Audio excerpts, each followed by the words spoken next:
Tahun lepas, seramai 1.9 juta rakyat Malaysia melancong ke Indonesia. Wow, 1.9 juta penduduk Indonesia datang ke Malaysia, dan ini bermakna Malaysia sebagai penyumbang utama pelancongan Indonesia. Guys, inilah baiknya orang-orang Malaysia. Walaupun ada yang sering menghujat, tetapi mereka tetap menyumbangkan apa yang perlu disumbangkan untuk negara kita, Indonesia.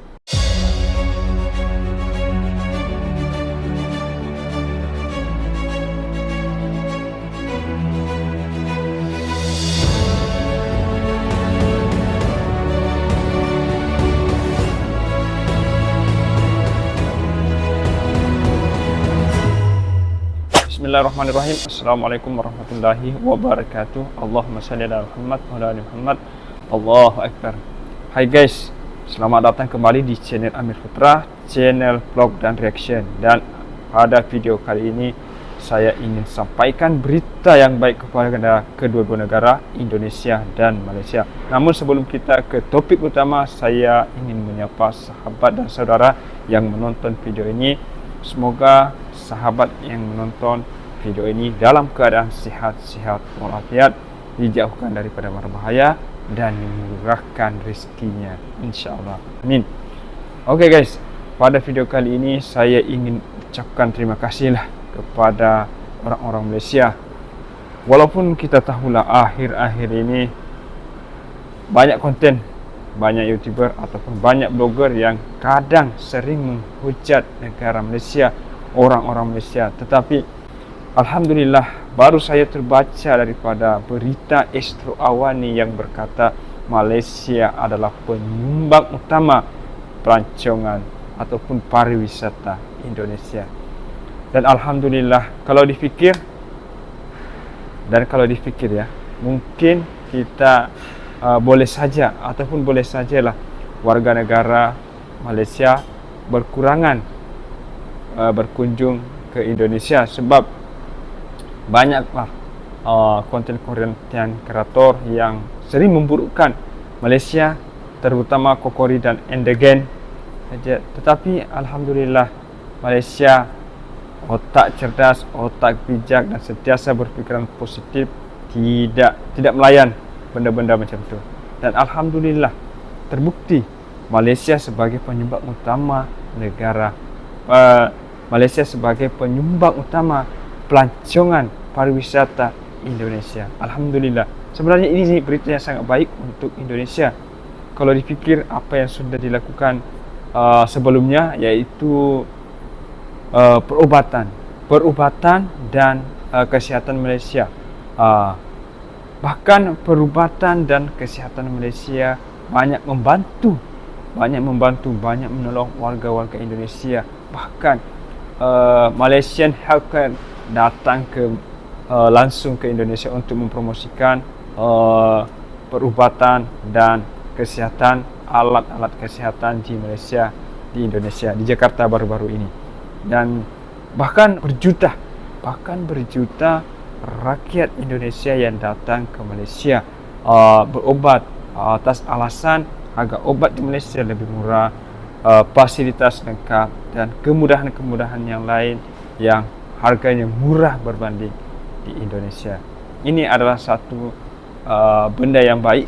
Dan yang baru-baru saya nampak lagi ni, orang Malaysia 1,9 juta pula pada tahun yang lalu yang datang ke Indonesia melancong.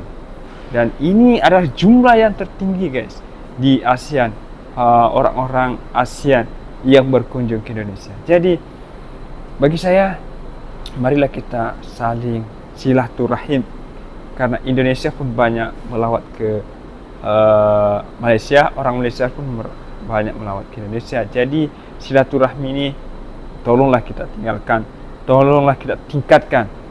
Jangan tinggalkan, tingkatkan sentiasa, karena apa lagi kita ini adalah negara serumpun. Dan ya alhamdulillah, inilah berita yang baik yang sepatutnya kita dengar setiap hari, bukan saling menghina, saling menghujat ataupun memburukkan satu dengan yang lain. Silaturahim kita kena jaga, silaturahim kena kita tingkatkan. ya seperti yang kita baru yang saya baru dengar baca daripada Astro Awani bahwa Malaysia adalah penyumbang utama pelancongan di Indonesia. Masya Allah. Ini bahkan ya penduduknya yang melancong ke Indonesia sampai berjuta guys. Wah, Masya Allah. Ini adalah berita yang sangat baik.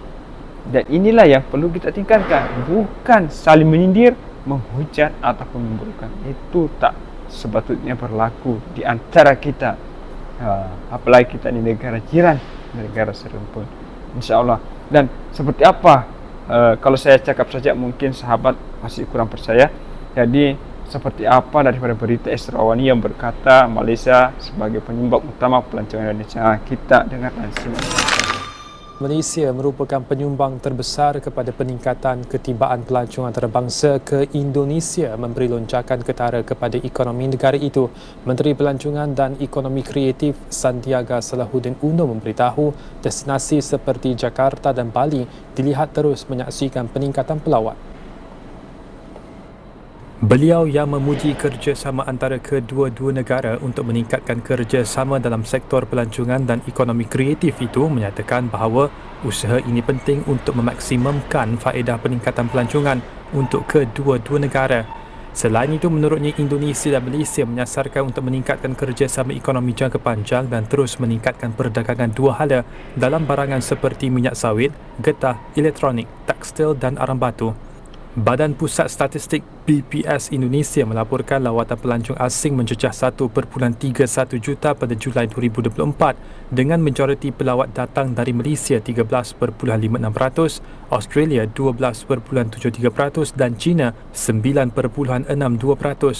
Tahun lepas, seramai 1.9 juta rakyat Malaysia melancong ke Indonesia, manakala 3.1 juta rakyat Indonesia melawat Malaysia. Sandiaga turut berkata kerjasama berterusan dengan Menteri Pelancongan Malaysia, Datuk Seri Tiong King Sing, sambil menekankan kemajuan ekonomi adalah kunci kepada kemakmuran. Beliau berkata demikian ketika berucap pada Majlis Resepsi Hari Kebangsaan Malaysia ke-67 dan Hari Malaysia ke-61.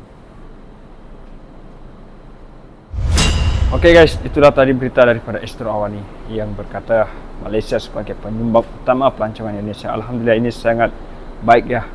Berita yang sangat baik untuk kedua negara sebab orang Indonesia lagi ramai yang datang ke Malaysia, baik itu kerja ataupun melancong. Alhamdulillah, inilah yang perlu kita tingkatkan antara kedua negara, saling mengunjungi, menjaga silaturahim. Alhamdulillah, ini yang perlu ditingkatkan, bukan saling memburukkan ya, saling merendahkan atau saling mengejek. Sebenarnya masing-masing kedua negara ada kelebihan, ada kekurangan. Yang kekurangan itu kita perlu tingkatkan, yang kelebihan itu kita patut bersyukuri dan kita contohi. Contoh di negara Malaysia ada ini, di Indonesia tidak ada ini. Dan kalau kita mampu ya kita contohilah. Kita contohi yang baik dan kita lupakan yang baik, yang buruk.